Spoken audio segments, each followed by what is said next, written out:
गुजरात में UCC bill pass होने पर मुस्लिम नेताओं में नाराजगी दिख रही है। एआईएमआईएम के चीफ असदुद्दीन ओवैसी ने गुजरात विधानसभा द्वारा हाल ही में पास किए गए यूनिफॉर्म सिविल कोड यानी यूसीसी बिल की कड़ी आलोचना की।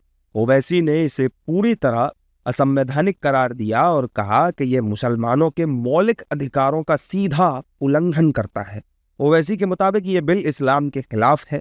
उन्होंने आरोप लगाया कि बिल मुसलमानों की व्यक्तिगत कानूनी व्यवस्था पर हमला करने वाला है। ओवैसी के इस बयान पर विश्व हिंदू परिषद की प्रतिक्रिया आई। वीएचपी के प्रवक्ता विनोद बंसल ने उन पर निशाना साधा और कहा कि ओवैसी को मुस्लिमों के हित की बात करनी चाहिए।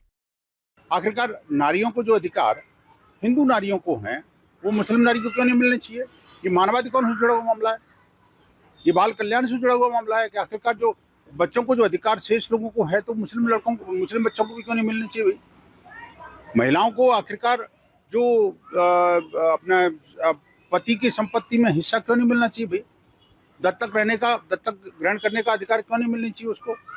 ऐसे अनेक अधिकार हैं जिनसे कि मुस्लिम महिलाएं वंचित हैं। उन अधिकारों के लिए बात हो रही है, किसी का अधिकार छीने नहीं जा रहे, नहीं किसी तरह का कोई मजहबी कोई इसमें फुट है जिसको लगाने की कोशिश कर रहे हैं। जबकि all India Muslim personal law board द्वारा भी यूनिफॉर्म सिविल कोड का विरोध करने पर आरएसएस के स्टार प्रचारक इंद्रेश कुमार ने निशाना साधा। उन्होंने all India Muslim personal law board के अस्तित्व पर ही सवाल खड़े कर दिए। मुस्लिम पर्सनल लॉ बोर्ड ये कोई अधिकृत संस्थान नहीं है, कुछ लोगों ने बनाई हुई मुस्लिम प्राइवेट संस्था है। पर्सनल लॉ बोर्ड कोर्ट में हार चुका है।